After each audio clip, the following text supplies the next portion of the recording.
Bienvenue, welcome once again to another live stream with the incredible Vicky Poole from Tender Response. You may recognize her. Slightly shorter hair, but we'll get used to it. We always talk about what you have to do to be successful in tendering, and today is no exception. We are talking about how to plan and forecast. Now, we all know that if you're part of any kind of sales team, any kind of team in a business, at some point you're going to need to forecast, and tendering is no exception. Vicky, tell us more. Absolutely. So when you have a tender, you kind of know when it's coming, but not always. So here we're going to be talking about forecasting and planning. So most organizations, when you're in there, you're going to have a generic bid response template, and in that template it gives you, it's your standard questionnaire information. So it's all the information about your company. There's going to be information present in there about your GDPR statements. So you've got the plan. You've got all your certificates correctly stored. If you haven't, let me know, and I'll give you a bit of a template about how we do ours for our clients. But then you're sitting there and you're twiddling your thumbs. You're waiting for a tender to be released. Well, if you go back, say you have a competing product with another company, and you really want to sell this to this council, and you know they've signed a 3-year agreement. You know, if they signed that 3-year agreement in 2022, that it's going to be coming out in 2025. That's the first available opportunity where that contract could come up. So what do? Well, you can either sit there and twiddle your thumbs. You can strategically plan to market your products, your wares to that council. You can find that council when they're attending industry events and talk to them about your product and service, or you can do a combination of all three. So shortly to be announced in the coming months, we are working on a wonderful brand new service called Tender Insights, where we will look at when contracts are coming up, if the council has a tendency of using the +1+1 arrangements. So on all central government, main government, local government contracts, there is a +1+1 optional extension that's available at the end of the contract. So the initial term on a contract is the initial contracting period, but a +1 and a +1 can be added on at the end to prolong that procurement. There are some councils out there that never use them, some that always use them, and some that just use the one. Right. Now, why is this important? It's super important because then you can work that into your active marketing. So you can look up the contact details for Gareth and his team. You can look up the details for Vicky Poole, and you can actively start targeting. So if you've got a service, for example, revenue and benefits, you can work out who that sits with from an executive position, and as well as from an elected member, and you can start canvassing them. Right. Now, the second that tender is released, guess what? The doors come down, and you can't email them at all. That's called canvassing. When I get the word right, it's cut at that point, isn't it? You can't really. It is, yes. Them at all. It is, and when you're looking at when you have all this valuable information, you get to strategically plan. So most tenders, start to finish, take about 6 months to go through to reach completion. So if a tender is out and available now, it's likely going to complete in the next 6 months. And then you're going to have if it's physical infrastructure, it could be anything up to 12 months run out. If it's software, you've got 3 to 6 months transition. So you can kind of start to look back at where the previous contract ends and say, well, actually, for my service, I'm a roofer, I'm a joiner, I'm whatever I am.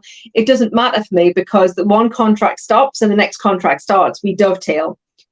And therefore, it won't be as impactful for you. Whereas other companies that do have a run out, most councils want to alleviate any dual running.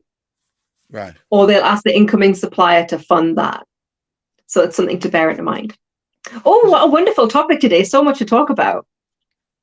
Well, I mean, look, planning is always very useful. Forecasting is a much more of a science based around previous knowledge as well, right? Absolutely. Yeah. You're partially forecasting on previous interactions.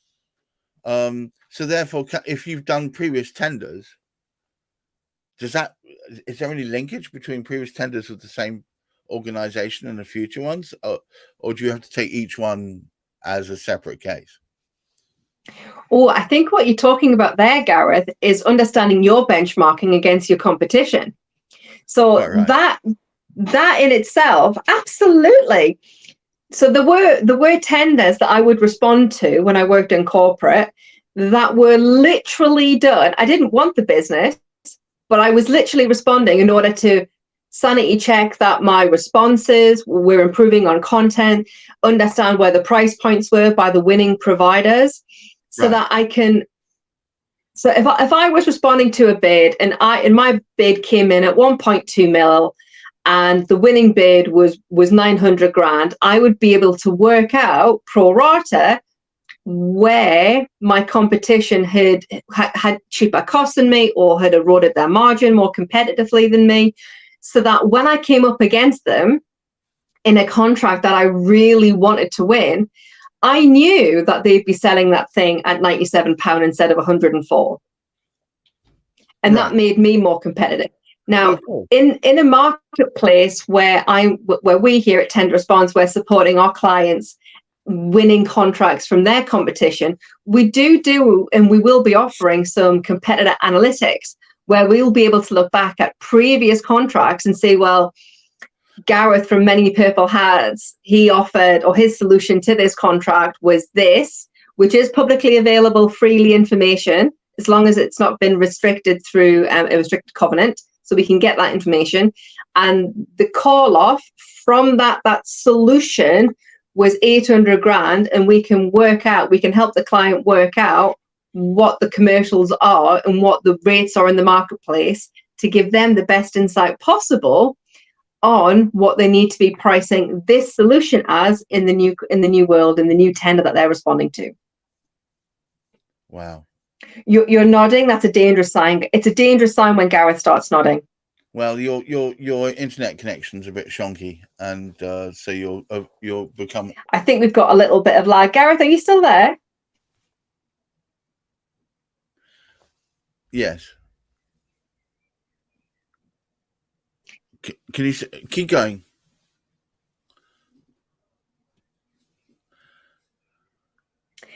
Yep, thumbs up. Cool.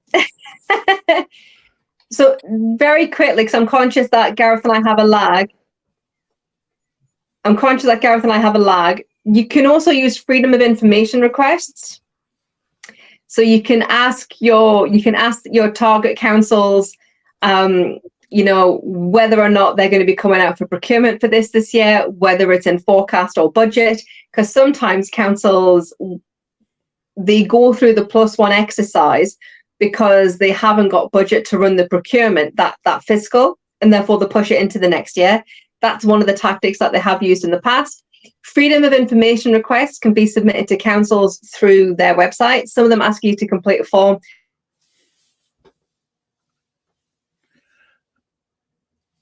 So she'll be back in a second.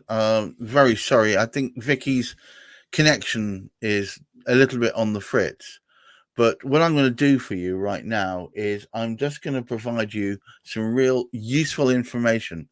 If you are looking to engage in a tender, if you're looking to get more information, I would say go there first of all. It's full of useful information. Here she is back again. Sorry about that. Oh, sorry about that, everybody. Oh, it's been a little bit of drama. That's all right. We love a bit of drama. You've got lock on, so it's not rotating the screen. Oh, Gareth, I'm really sorry. I can't hear you. Oh well, okay. So I'm also going to put. There we go. There's your a number where you can ask her questions. Unfortunately, she has a Wi-Fi connection at the moment. It seems to be a bit up and down. What I would say is that it's well worth contacting her if you want to ask any question at all about the potential of a tender. Now, today we're talking very much about. Can you hear me now? I can hear you now, yes. Lovely. Sorry, everybody. We've got some bandwidth issues here in my village. That's fine. So what I've done is I've brought up your resources pack there at the bottom that people can you can get some further information from there. And I would say she's always available if you want to send a message through asking any questions about forecasting or any other aspect of applying for a tender. So carry on where you left off. I do apologize for that. I just thought I'd use that as a useful segue. Are we still talking about carbon impact reporting at all? No, that event was last week. You missed it. So carbon impact will come through again. Good. So yeah, so carbon reporting will come through again in the coming months. We are launching a new service called Green Response, helping people to be more sustainable with their carbon reporting. Fantastic. All right. So Vicky, pick up where you left off before you lost your connection. Sorry, everybody. We've got some rather significant issues here. Really apologize for that. So yeah, carbon reporting will come back around again in a couple of months' time. Just to finish off what we were saying before about freedom of information. So you can ask councils for under freedom of information regarding anything to do with their contracts or initial call-off commercials. Now, all this is available publicly, so you can find it yourself. You can wade through the contracts.gov.uk information. It's a complete database, or you can use some of the reporting services from the Tender Insights service. We can pull that information for you. But what you can't draw down is the line-by-line rate card pricing. That will obviously be commercially sensitive. And standard questions that I would encourage you to ask would be, do you foresee this contract coming up for renewal this year? Will you be going out for tender? What portal will you be using? And if appropriate, what framework? Now, this gives you the opportunity to be registered on that framework and also be registered and paying attention to the relevant portal. Or if you're far too busy, of course, to be looking after your own portals yourself, you can always inquire for a bid scanning service or a tender finder service from your chosen bid writer of choice. We'd like it to be Tender Response, but of course, there's plenty of opportunities to work with other bid writers out there who can support you.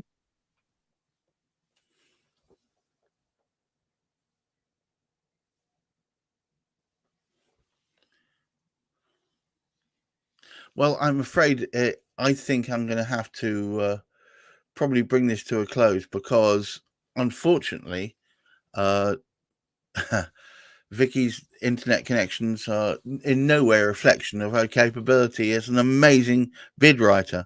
I'll tell you what I'm going to do is I'm going to provide you once again the WhatsApp telephone number and just say it's well worth having a conversation. If any of these issues that we've been talking about, specifically to do with forecasting or any other aspect, in any way impacts upon you and your abilities to get a tender through. Now, one of the ways in which she and her team have made absolutely brilliant headway for me and also for some of my clients have been in picking out the actual tenders that best suit our capabilities so that we don't end up falling headlong into those gotchas that they have.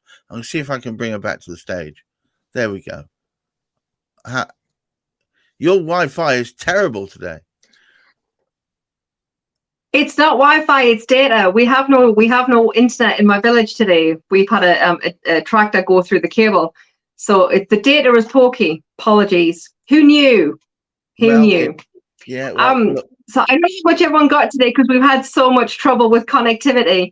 If someone's looking for more information about how you can scope up what your competition are doing, understand their price points, and do something a little bit differently, you can reach out to us at Tender Response. You've got my number there. That's my number. It is our company WhatsApp number as well, just because it's so easy to have everything together these days. Or you can email me at admin@tenderresponse.co.uk and we will be all too happy to help.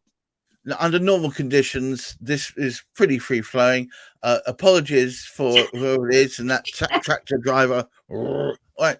So I wish you all a very successful week. Remember that this is a short week, so you get your pedal on. But remember that tender response is possibly the best place to go to make sure you're in the right way, that you are looking to get the right tenders that suit your company so you get that solid income that could be lasting for years. The best way to get forward on that, I would say, is an initial conversation with Vicky Poole and 07896 909 776. And remember the resources at the bottom, which is https://www.tenderresponse.co.uk/resources. And until the next time we do this, thank you all. We are typically here ready to help one and all. But until then, I wish you all a successful week and, of course, great mental health.